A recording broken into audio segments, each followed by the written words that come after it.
Eh bien le bonjour à tous, j'espère que vous allez très bien. On se retrouve donc entre guillemets déjà pour un nouveau week-end du MotoGP. Et lors de cette vidéo débrief, on va donc se voir la journée du vendredi sur le circuit du Mugello. Mais avant de commencer, il y a un sponsor qui pourrait vous intéresser et c'est tout simplement NordVPN. NordVPN qui propose énormément de fonctionnalités, mais je vais essayer de vous donner deux exemples qui pourraient vous plaire. Tout d'abord, si vous avez envie par exemple de payer beaucoup moins cher YouTube Premium ou encore Spotify Premium grâce à un VPN et donc grâce à NordVPN, vous pouvez vous localiser dans d'autres pays comme l'Argentine et avoir donc des prix qui sont beaucoup plus bas. Mais surtout avec un VPN, vous allez donc avoir accès à de nombreux sports mécaniques sans coût supplémentaire. Regardez, je vous montre. Vous allez donc ouvrir l'application et ensuite il y a deux choix qui s'offrent à vous. Soit vous allez vous connecter à un serveur en Belgique et ensuite sur internet vous allez aller sur le site de la RTBF Ovio, soit vous allez vous connecter à un serveur en Suisse et sur internet aller sur le site de la RTS. Bref, c'est je pense assez simple, mais si jamais vous voulez plus d'informations, je rappelle qu'en description,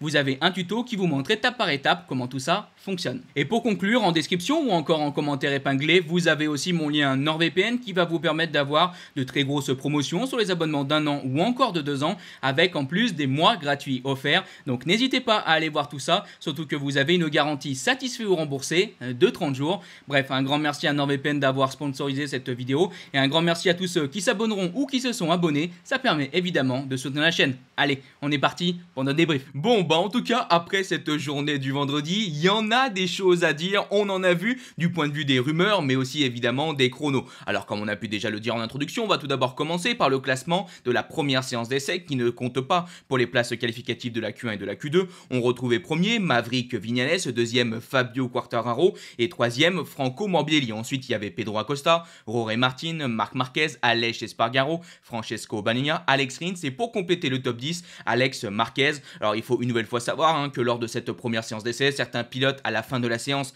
passent des pneus neufs, d'autres non. Si je ne me trompe pas, le top 5 de cette séance a passé des pneus neufs, ce qui a fait en sorte que certains pilotes dégringolent un petit peu dans le classement. Mais comme d'habitude, ça sert à rien de véritablement analyser, suranalyser cette première séance d'essai qui est vraiment une séance de mise en jambe. On rentre donc maintenant directement dans le vif du sujet avec cette practice. Et comme d'habitude, on commence donc par le Constructor of the Day et ça a été une nouvelle fois une journée assez difficile de ce point de vue-là. J'ai quand même envie de dire que le Constructor of the Day est Ducati, avec tout d'abord le très beau chrono de Francesco Bagnaia, 1:44,938. Alors on n'a pas battu le record de la piste de l'année dernière, mais on s'en est approché, et surtout Pecco est donc le seul pilote à rouler en 1:44. Il a fait un chrono lunaire, mettant 4 dixièmes d'avance je crois au troisième secteur. C'était complètement fou à ce moment-là donc évidemment, mais bref, dans l'ensemble Pecco a donc fait un très beau chrono et clairement je pense l'homme de cette journée du vendredi. Côté Ducati, on retrouve ensuite Marc Marquez, deuxième pilote Ducati à la 5e position. Ça y est, Marc Marquez est donc dans le top 10 de cette practice, il est donc directement qualifié en Q2. On peut avoir un petit ouf de soulagement. C'est vrai que les 2 derniers week-ends ont été compliqués de ce point de vue-là. Alors pendant la practice, mais aussi après pendant les qualifications lors de la Q1. Là, il faudra donc voir ce que va pouvoir faire Marc lors de la Q2. On espère une belle place sur la grille et du coup une très belle course. Vous savez qu'il y a cette fameuse statistique Ducati. Je ne sais pas si vous en avez entendu parler. Ça a commencé en 2009 avec Casey Stoner qui avait donc le numéro 27 et qui avait signé la 27e victoire de Ducati. Ensuite, on a eu donc Pecco qui avait le numéro 63 qui a signé la 63e victoire de Ducati. On a eu ensuite Marco Bezzecchi qui avait signé la 72e victoire Ducati avec du coup son numéro 72. On a eu aussi assez récemment Jorge Martin qui a signé la 89e victoire Ducati avec son numéro 89. Et dimanche, on pourrait possiblement avoir une Ducati qui gagne. Et si elle gagnerait, ça serait la 93e. Donc, il y a cette petite interrogation si cette statistique un peu particulière continuerait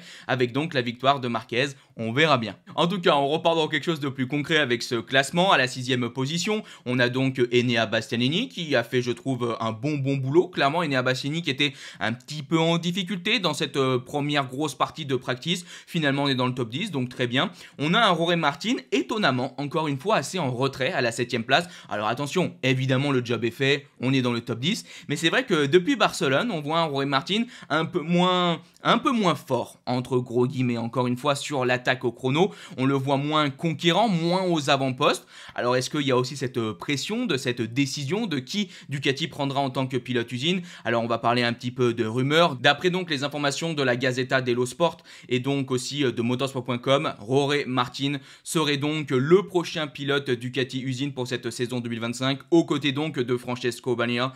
On mettrait donc entre guillemets sur la touche Enea Bastianini, et du coup on ne sait pas ce qui se passera pour Marc Marquez. Je tiens tout de suite à vous préciser que ce n'est pas encore officiel.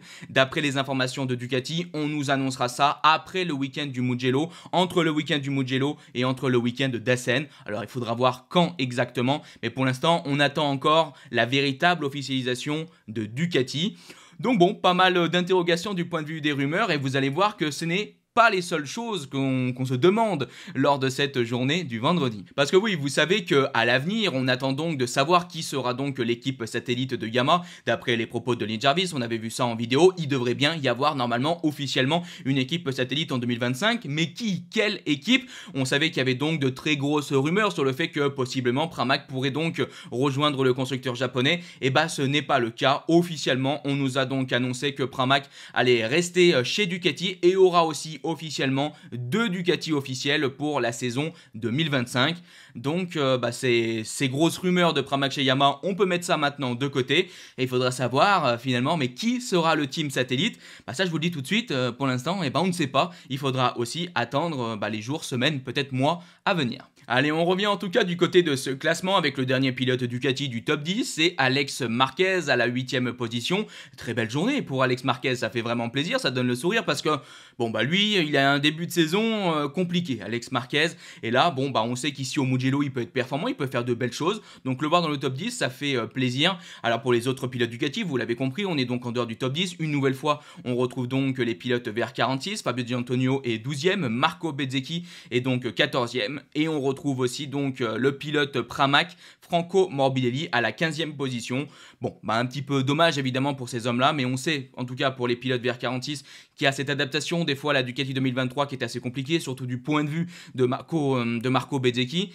Pour du coup Fabio Di Antonio, il y a des fois des petits coups d'éclat, des fois c'est un petit peu moins bien. Là pour l'instant on est dans un week-end où c'est un peu plus difficile du point de vue de la journée du vendredi. Maintenant on rappelle qu'il y a la Q1 et je pense que par exemple Fabio Di Antonio fera partie des hommes forts pour passer en Q2. Pour Morbidelli c'est un petit coup d'arrêt à sa progression qu'on a pu voir ces derniers temps. C'est ce que je vous disais assez souvent dans les vidéos débrief du vendredi. Morbidelli est en train de s'améliorer, il arrive assez souvent à aller directement en Q2. Là c'est pas le cas. Oui, c'est comme d'habitude trop loin, mais ça arrive, on verra ce qu'il pourra faire donc demain en qualif.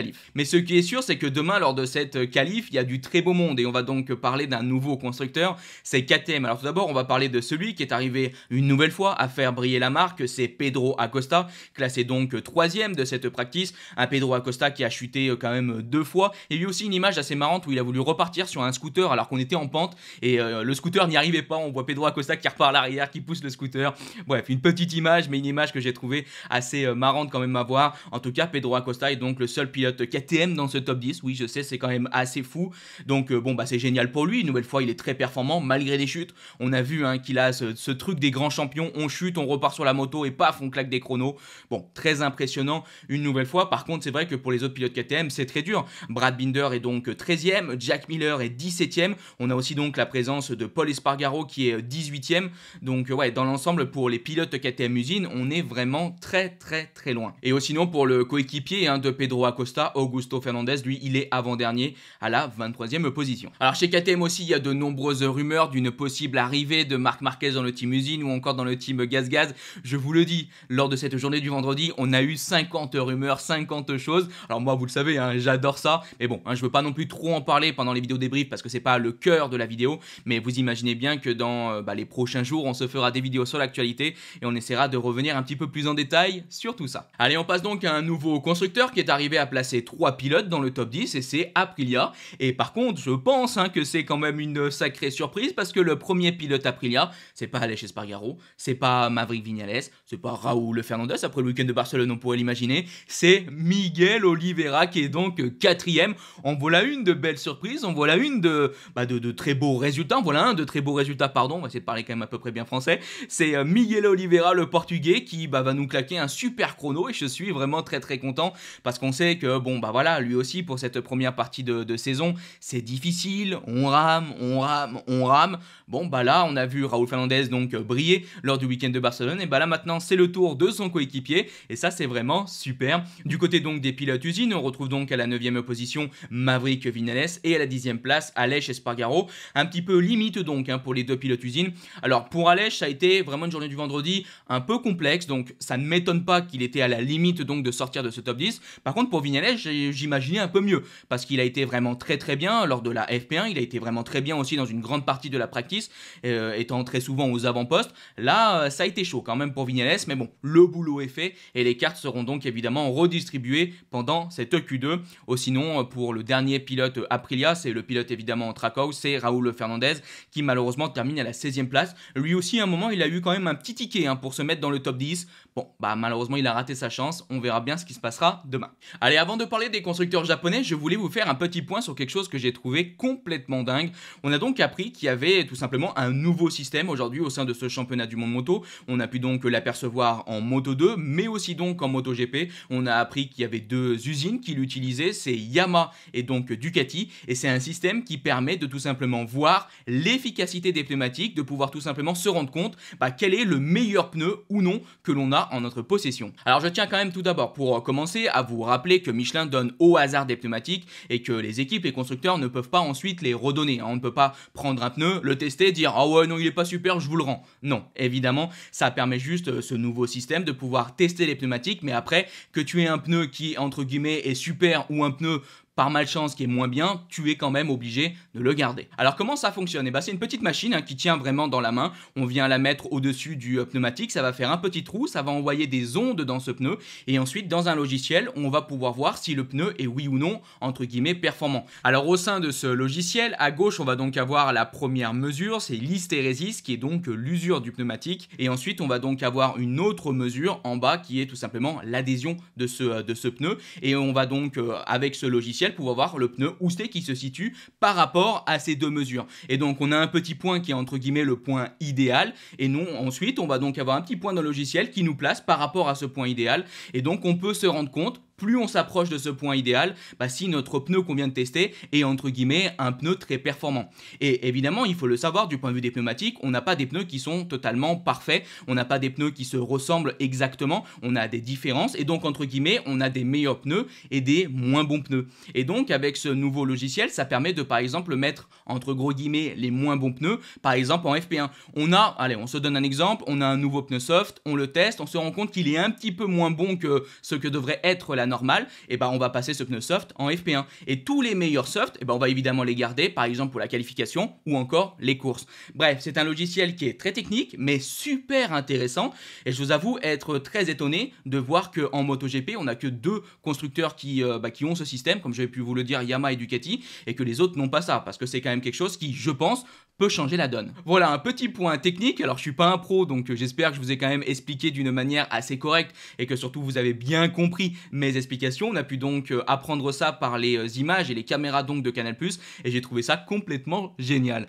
Retournons donc au classement des constructeurs japonais. On va tout d'abord commencer par Yamaha qui nous a fait une très belle journée. J'ai un très grand sourire, et tout d'abord on va commencer par la performance d'Alex Rins, un Alex Rins qui a été vraiment génial. Alex Rins qui a donc terminé deuxième de cette séance. Une Yamaha deuxième en practice, c'est quand même pas tous les jours qu'on voit ça. Maintenant, on est quand même presque à 3 dixièmes du premier, qui met une nouvelle fois en lumière la performance de Francesco Bagnaia au sein de cette practice. Mais bref, on parle pas ici de Ducati, mais bien de Yamaha.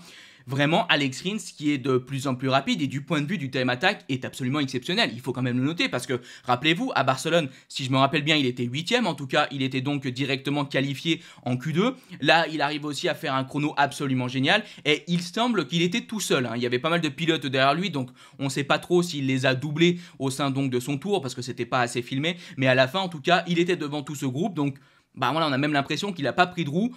Donc assez bluffé. Moi, ce qui me fait poser un petit point d'interrogation quand même de ce point de vue là, c'est qu'on a vu par les images de Canal+, que Alex Rins est resté assez longtemps à côté de sa moto à attendre possiblement donc un pilote.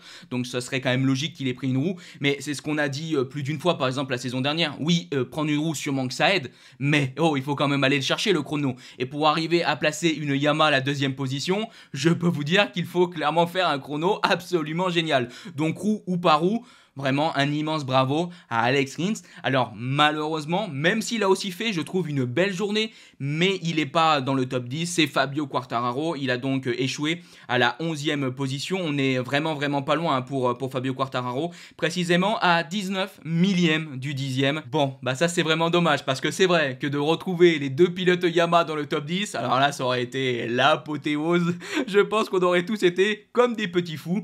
Mais il faut pas oublier que vraiment Fabio Quartararo a bien roulé, a fait de beaux chronos, et je pense qu'il y a une chance demain lors de la Q1. Alors le truc c'est que bon, on a du Miller, on a du Binder, on a du Fabio Gianantonio, on a du Marco Bezzecchi, faudra voir aussi peut-être ce que peut faire Raúl Fernandez. On a beaucoup de très bons pilotes, et on sait que c'est compliqué, parce qu'en Q1 on attaque aussi très fort, donc bon, Fabio a une carte à jouer, mais ça va pas être une carte facile. Ça aurait été tellement bien d'arriver à se qualifier directement dans ce top 10, mais c'est comme ça. Je pense aussi évidemment que chez Yamaha on a aussi été aidé par les tests qu'on a pu faire précédemment sur ce circuit du Mugello.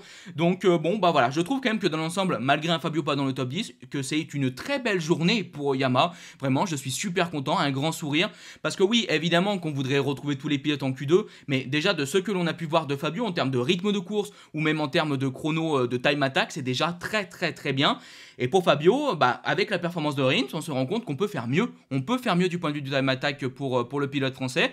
Donc bah, espérons qu'il arrive à faire tout simplement tout ça demain lors de cette Q1, qu'il arrive à mettre tout simplement tout bout à bout. Et on termine donc cette vidéo par l'autre constructeur japonais qui a aussi fait des tests, je vous rappelle, récemment sur ce circuit du Mugello. Bon là par contre malheureusement on est un petit peu moins positif. Pour Honda, on est vraiment très loin. Alors en tant que meilleur pilote Honda, on a Takahaki Nakagami qui est 19e, on retrouve ensuite Johan Zarco 20e, Joan Mir qui est donc 21e, et dernier c'est Luca Marini à la 24e position.